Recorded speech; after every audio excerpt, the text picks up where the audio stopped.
imagine this. Okay, you walk into a local cinema. You go to see The End. You walk into the screening. My hair's very fluffy. You walk into the screen. That's not what you're imagining. You walk into the screening and you see me and Jess. Mm-hmm. And we're just sat at the back. We're staring at you. Jess is nibbling on her Thai sweet chili wrap she got in her Tesco meal deal. Yeah, it's actually a really good option. Anyway, we're sat nibbling on some Maryland cookies. We try to sneak one up to the technician with the projector, but no, they didn't accept. It's a glass window. It blocks it. Well, they could have come in and joined us, I'm not going to lie. No, imagine. Anyway, it's a pretty weird scenario, isn't it? Pretty awkward. Imagine being the only ones in a cinema. Well, we don't need to imagine that because we recently, and when I say we, I mean me and... Me, Jess. Yes. And we went to our local cinema to watch Mr. Oppenheimer's... No, not that one. No, we're not talking about him. We're talking about the critically acclaimed documentary filmmaker. Critically acclaimed because he got an Oscar, right? For the actor killing. And if anyone knows what the actor killing is, you all know it's a very ethical documentary. Yeah. Anyway, mine and Oppenheimer's beef aside, we don't have beef for legal reasons, I have to say. He doesn't know you have beef, but... No. I would say I do have beef. Yeah. Anyway, we watched The End. Yeah, so a man known previously as a filmmaker for making documentaries about, from the perspective of people who commit massacres and genocides. Oh, this man went from massacres to musicals. Exactly, massacres. Sorry, I love to quote my own title. It's such a pivot. I don't know. It's a great career move. No one's seen this film. No one saw the career move. The End. You probably haven't heard of it. You maybe saw a trailer for it and went, that's weird. We found out about this movie because we went to go see... Was it Dog? No, it was not Dogman. Death of a Unicorn.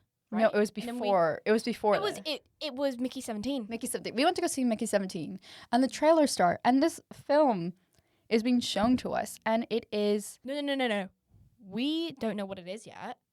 We were greeted our first introduction to this musical masterpiece was in a trailer.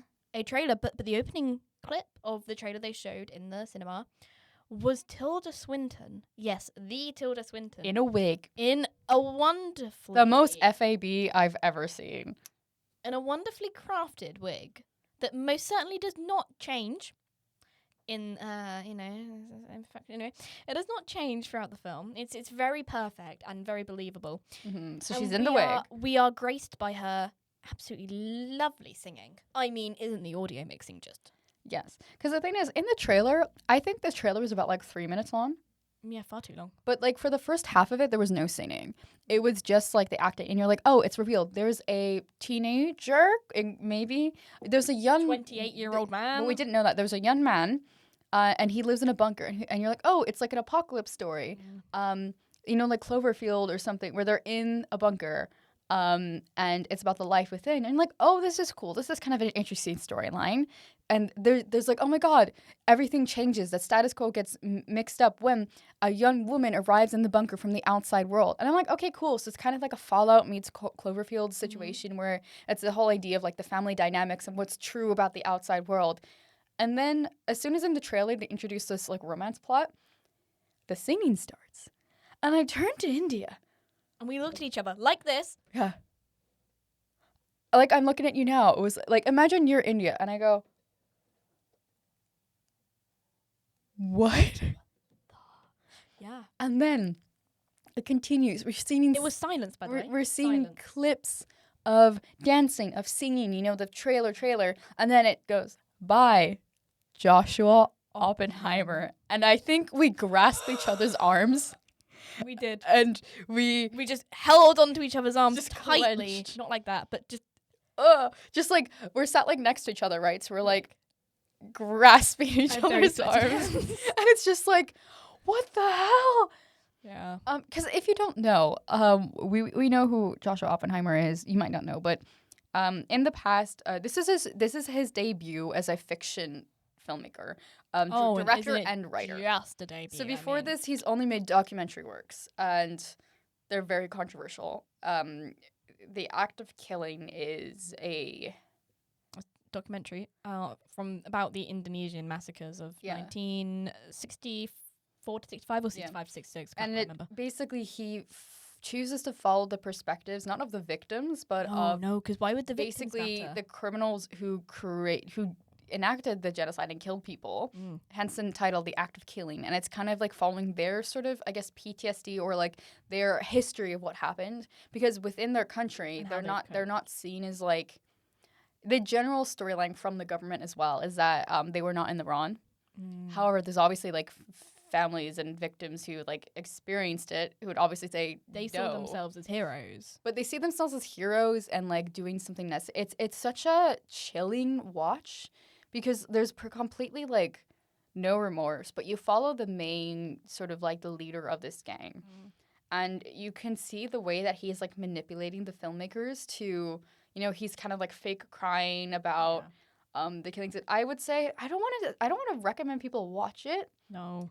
I think it is a fascinating documentary to discuss academically. Yeah. As an academic resource. Yeah. Great. Because it's such Don't a way watch it it's such a way to discuss like what are the ethics of making a documentary? What is the purpose of the documentary? Is there a reason that you should like why should you focus on, for example, the victims of the massacre? But then he had backlash. So and then the Look of Silence. Look of Silence was next. Was about the victims. It's a really I would definitely recommend looking into articles. There's so many academic resources about it. There's varying viewpoints. Some people think it is unethical to have made the film. Some people think it's how they edit the footage afterwards. Yeah. There's all this stuff, and it's something that I don't think either of us are like fully qualified to discuss, but no, we're not. Please like look up. There are some fascinating debates in the academic field and by different journalists about this film. But you know, our opinions aside of the act of killing, we're here to discuss the end. But this is just to give you context that this is his previous work as a filmmaker. If you want to go off and as a director, so I feel like it's important to keep the context of act of killing in mind when discussing the end. Because the end is essentially, for one, we'll get to the musical bit in a second, but it follows sort of a post energy and oil crisis world where, again, we get a very limited POV within the movie. It's actually a non-scary post-apocalyptic It's world. basically just a bunch of oil fires and essentially like climate change, like everything to insert like some kind of universe where super rich people, wealthy people went into pre-prepared bunkers, and everyone else had to either died or had to survive in this new world where the world order is apparently gone. Yeah. According to the perspective of the main characters. But we don't, because the thing is, right, is the narrative is it shelters you from what is actually going on in this world, like outside of their bunker. Because we follow the POV of the family. As we come to find out, there is the mother, father, the son, and then their servants. So they have a butler, a chef, and a doctor. I believe that's it. You know, if you're going to go live in a bunker, you need a chef, and you can't cook for yourself. So we learn throughout the course of the film that the dad is basically, he got his multi-billions of dollars. Daughters? Dollars. He got multi-billion daughters. He was essentially like an oil exec.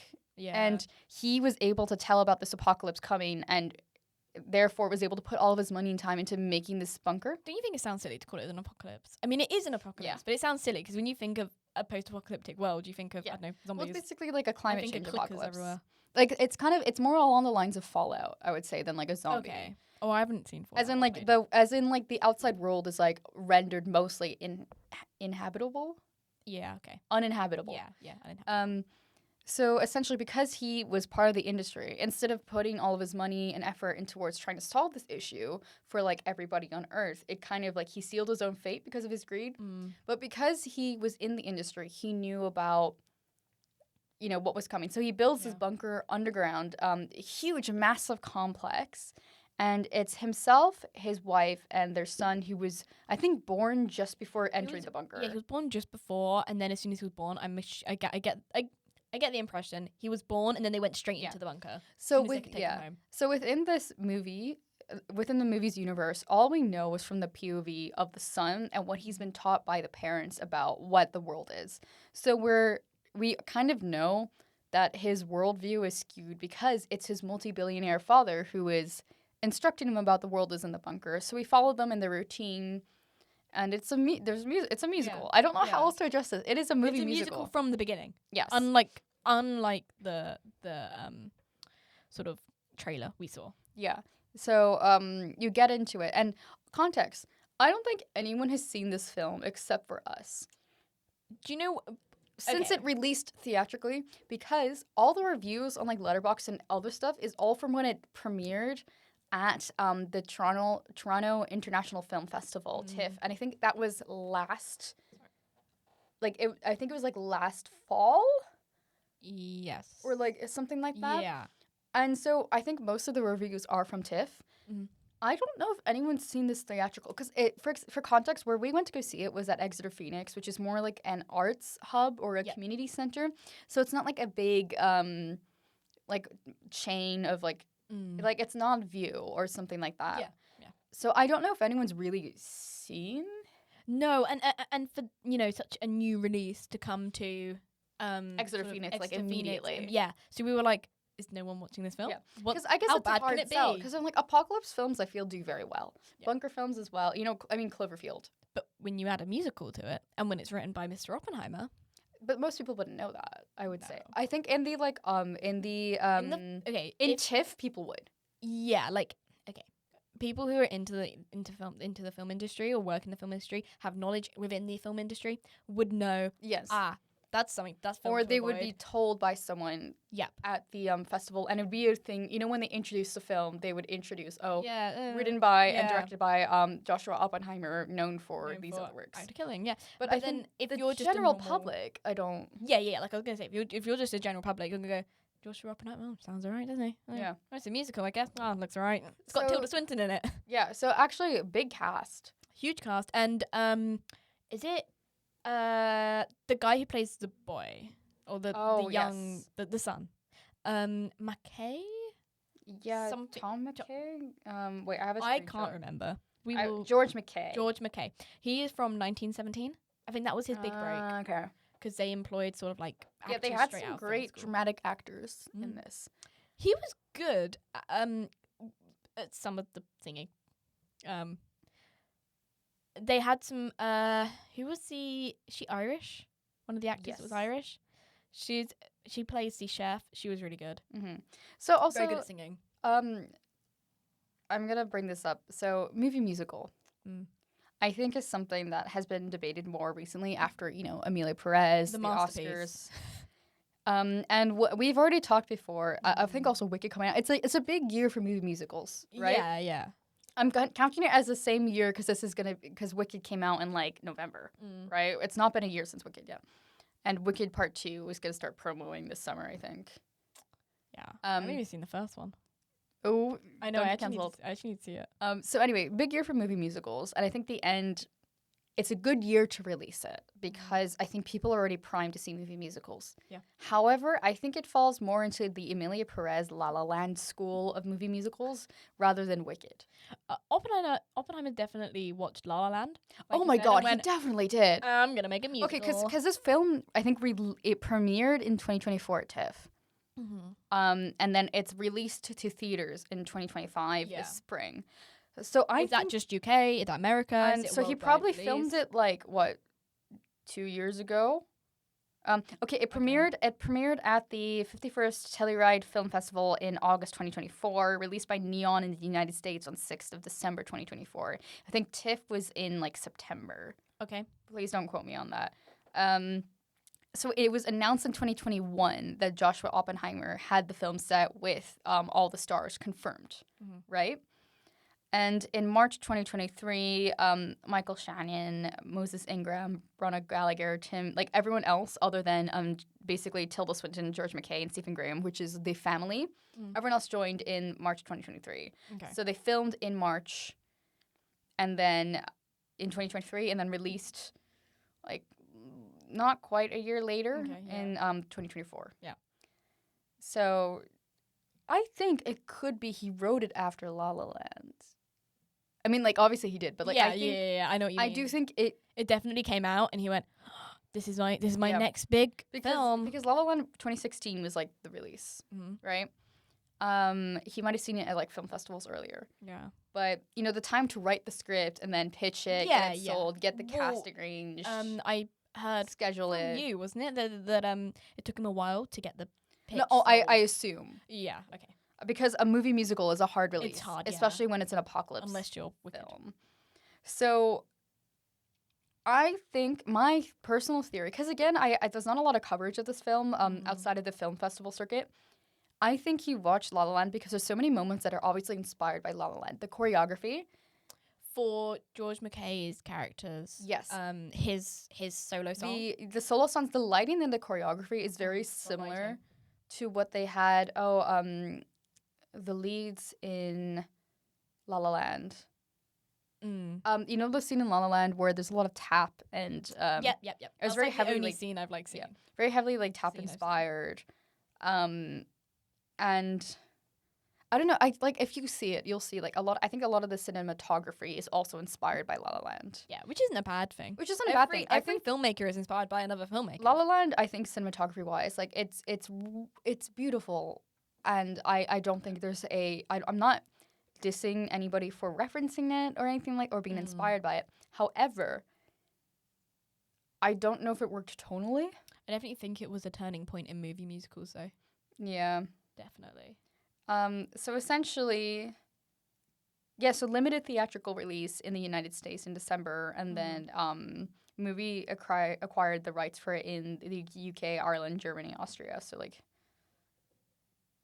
those bits in Europe. So that's why not many people have seen it because it's kind of a limited theatrical release. Yeah.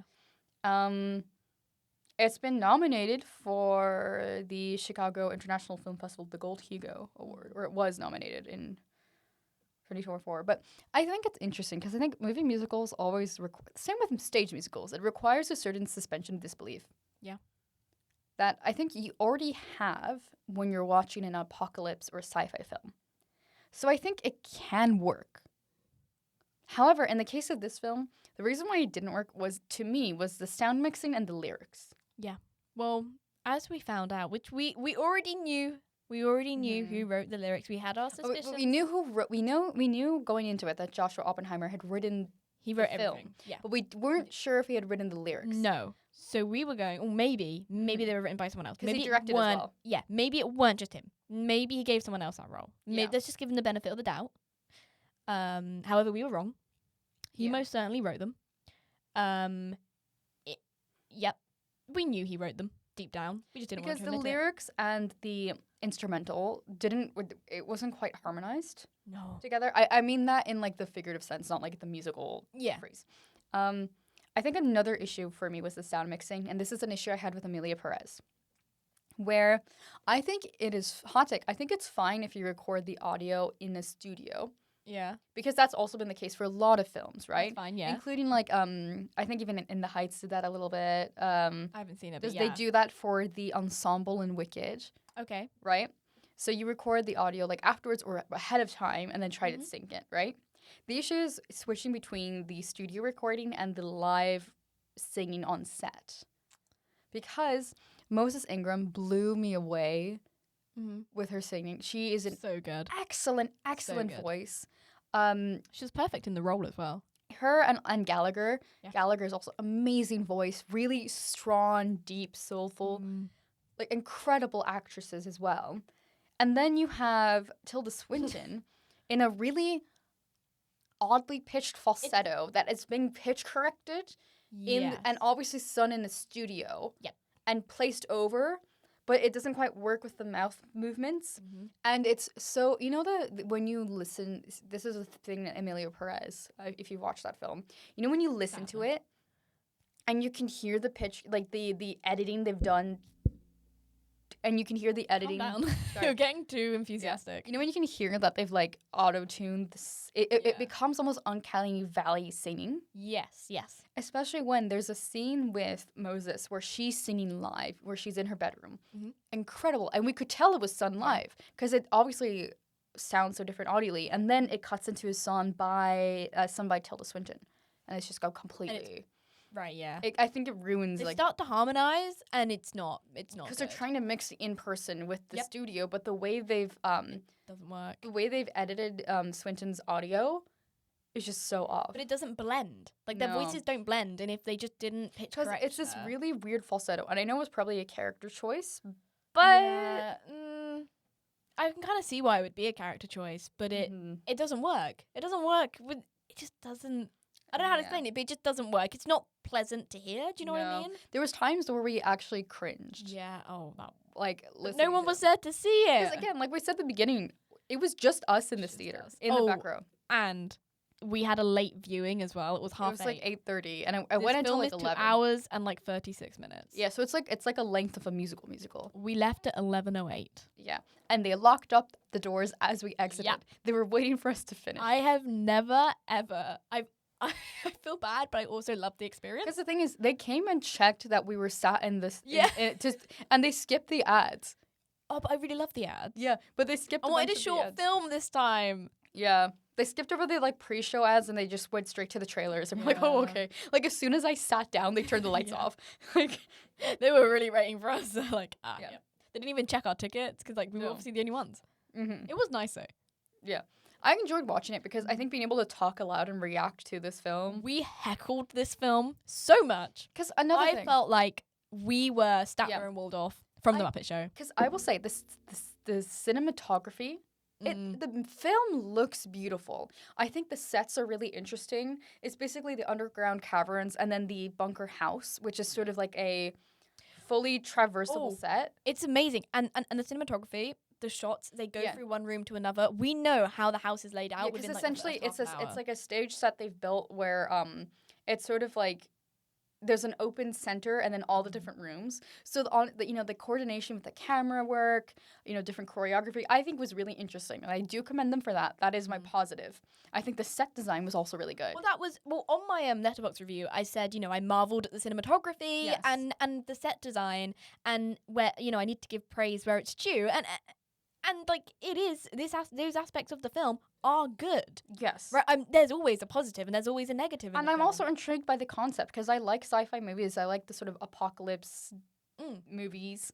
It's always an interesting sort of thought experiment. It was an interesting take. Like Mhm. genuinely, I found the basic plot very intriguing, Yes. but the the musical yeah. element ruined it. To me, the concept of having the plot that I was hoping for, that I don't think was fully achieved, is this whole idea of like a victor's history or a limited history where another plot point is that the son is writing the father's like memoir.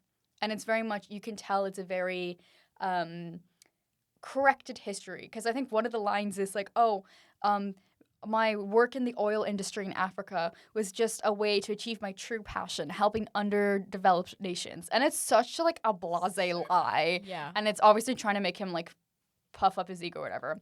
And I thought that would be such an interesting plot line of like the son uncovering that what he's been told about the outside world and about his parents and this sort of false history. I thought that would be such an interesting storyline and sort of confronting the father. Yeah. But instead, the son kind of we get this moment of him like trying to, I don't want to criticize, but to challenge these ideas because of the introduction of Ingram's character and getting this knowledge of the outside world. That I thought the story was going to culminate in him choosing to leave the bunker with Ingram to uncover this world that he's been lied to about. Is the outside world truly this bad? Yeah. Or is it Or- perfectly fine and the parents are just lying? Or choosing, hey, let's bring more people into this bunker. Because this is the whole plotline with the mother where she's struggling with this guilt of we've actively turned people away from this shelter. We had to decide who we were going to bring with us when the apocalypse happened. She was allowed the one friend who is the chef, and only because she has utility for the father as a private chef, right? And this whole storyline and the ethics about that and leaving family behind. I thought that was such an interesting storyline. I really liked that about the mother's character. The thing is, though, I feel like Oppenheimer wasn't able to kind of actualize the ending of that plot point or that, I guess, moral within the story. We kind of just abandoned that. Yeah. But it was abandoned at like the worst time, because I remember I was checking the time going, I don't normally check the time when we're watching film, but this really dragged on. And we were both like, when does this finish? Also, we're the only ones there, so it's like, they are literally waiting for us to finish and leave. When does this film finish? And I think we had, 15 minutes left? Yeah. And it was like, wait, what's happening? They abandoned that plot line. Yeah, and the tone was so strange. Because also, another thing with musicals is that stage musicals, usually, I know there's other cases, the purpose of a song is either to get introspection into a character or to further the plot. It's like used as a tool. Versus I think an issue movie musicals have a lot is they'll have a song because, it's a song. Yeah. This is pretty. But I feel like a lot of the songs within, and I'm not saying all of them have to be this way, but I think a lot of the songs within the end didn't do a lot for the plot or for character introspection. Yeah. It was just kind of singing. Yes. Yeah. It was just there. It was like Oppenheimer said, do you know what? I'm going to make this post-apocalyptic fiction. Yeah. And I've got to make it different. I'm going to make it stand out. Yeah. And I bet you went, musicals. Just watch La La Land. Let's make it a musical. Yes. And then I feel like he fell into the trap where it had to have sort of certain type of songs, certain amount. And, the songs didn't quite fit the narrative. It's like this song should be here to drive the narrative, not just, they stop the story altogether and then just start singing and then go back to it, like pick up where they left off. I don't know. There's something about musicals. I was thinking the other day, I love musicals. I really, really do. There is something cringy. People may cringe at musicals.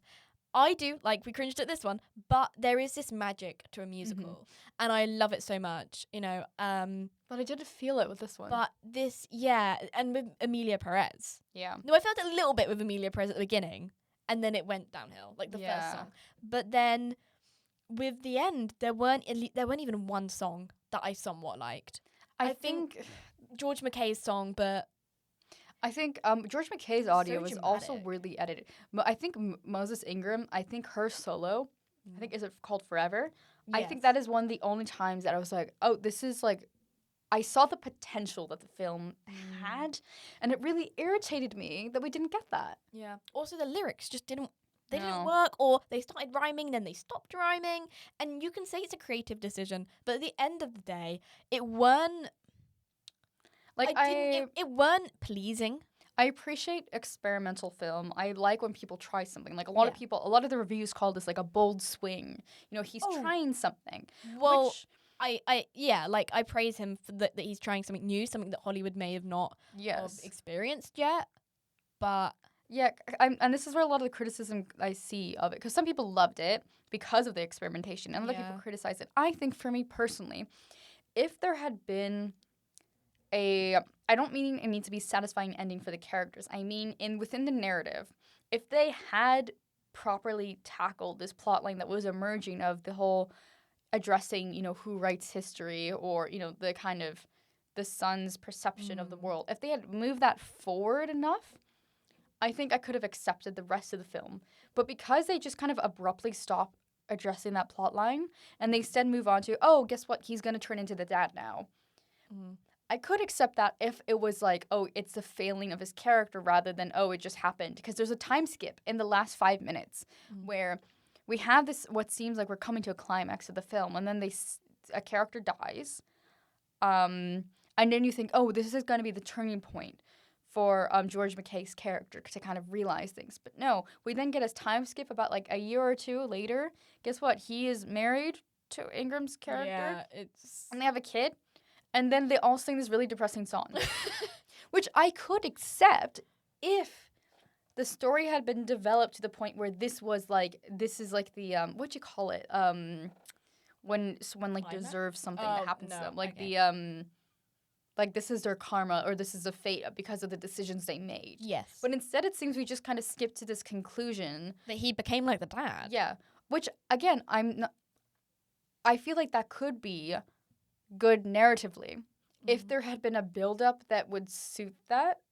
I don't know if I'm saying this, But like, there weren't a build-up. 'Cause it was like, the build-up they had was, we felt that he was going to leave. or challenge at least the father. Yes, yeah. And then where did it go? Nowhere. It just Instead, we ended up get this being like time the dad. skip where I feel like we could have benefited from cutting some of the earlier film and instead spending more time with, okay, how do we move from his character deciding I'm not going to challenge the father, I'm going to accept the status quo. Because that can be a story in it itself. Yeah. You know, also Ingram's character, maybe we have a realization from her that, you know what, I'm going to accept things how they are because this is what guarantees me safety in the bunker. But there's becoming part of this nuclear family. Yeah, but there should have been a song Mm-hmm. that, you know, that has...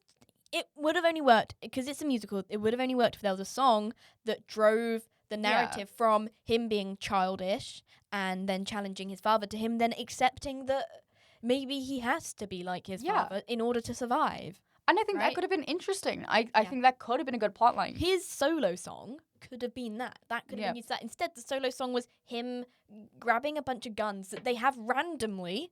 Yeah. Randomly have guns. By the way, he didn't have the safety on, and then he put it on after singing, but he was rolling around in a loose backpack. Yeah, which I found so very bad. fun. That's the thing. There's so much about the film that I wanted to like, but it didn't get put together quite right.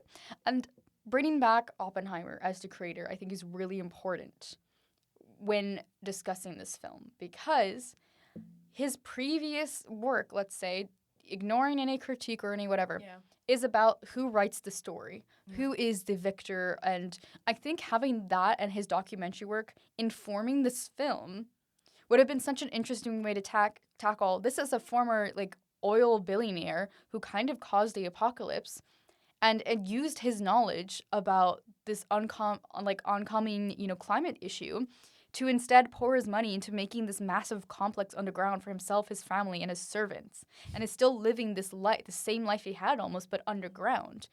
And I think that could be so, you know, to the point where he didn't even bring his servants' families with him. It's just his servants.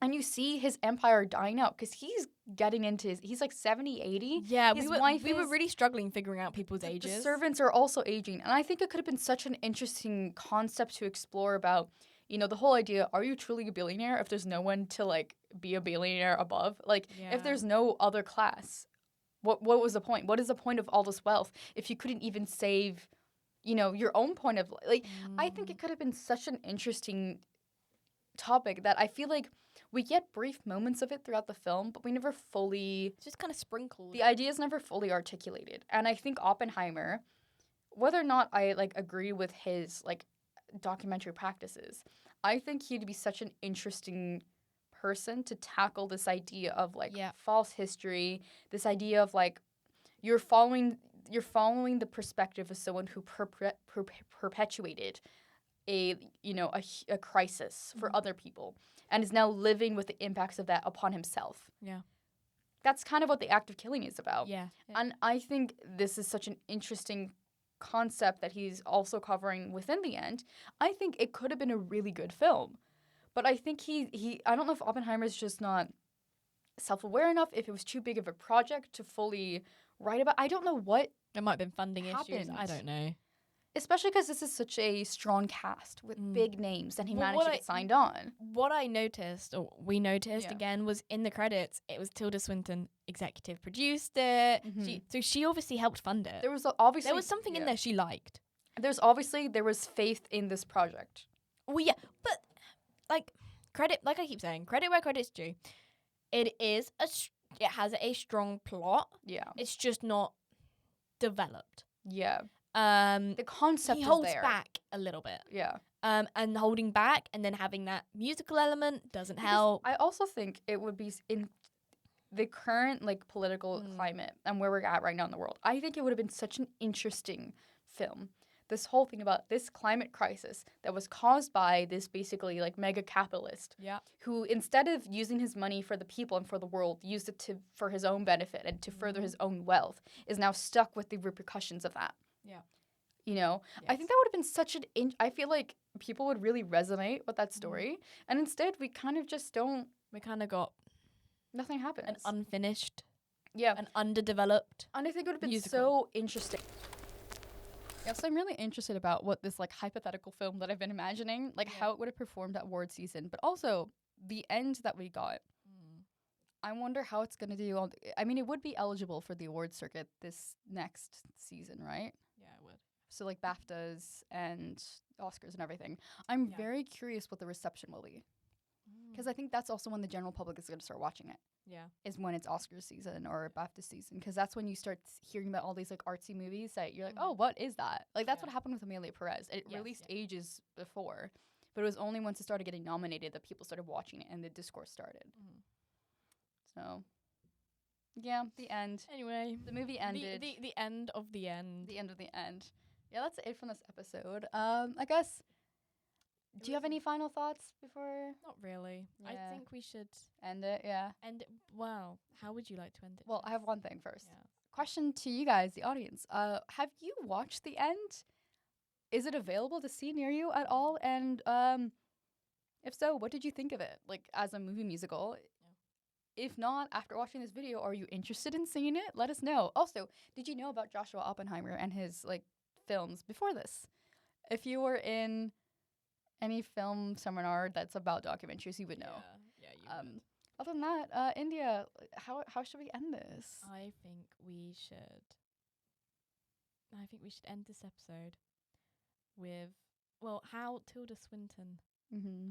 performed her bird noises in the end. She makes bird noises in the film. Yeah. It's not really addressed. No, it's just there. Right. Shall we do our bird Ready? noise impressions? Should we look directly at the camera Yes. while doing it? Okay, ready? And fade away.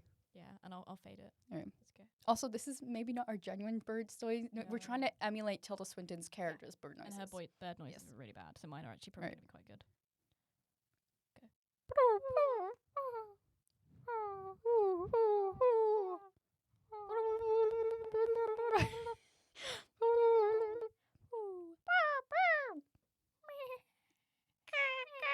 Is that not a sheep? hey, I was running out of noises, okay? All right. Bye. Bye. Thank you for watching the latest episode of Cine-Mess. We hope you enjoyed it. And if you want to go and follow us on our socials, our Instagram is, At Cine-Mess Podcast. our TikTok is. At Cine-Mess Podcast. Do we have any other social media? At the moment, no, we don't. Maybe we'll hop on Blue Sky or something. Maybe. And we'll have a website at some point. At some point. At some point. But But anyway, if you don't follow us on any of those platforms, you're a loser. go do it. Follow us. Yeah. What are you doing? You've watched all the way to the end. You're still watching right now to this very second, and you haven't followed us at all anywhere else? Okay, That's boring. slightly threatening. I'm very Okay, sorry. I won't be threatening. Please be nice and follow us on our socials for updates on episodes and to send us recommendations of different films to cover. Yeah, We do lots of fun stuff. we do. And we cover a lot of different weird films. So Yeah, and we have. don't be scared to send in an odd weird film. Yeah, don't we be will scared. we will maybe review Please don't be it. scared. No, please don't. Well, maybe after this you might be scared. Okay, but also we have content on TikTok, for example, that is exclusive to TikTok. So check us out over there. We do some great things. We do a lot of there was a brief period where we did a lot of audio impressions. Oh, yes. Anyway, we'll leave it there because this is a very long outro now. All right. Bye. Bye.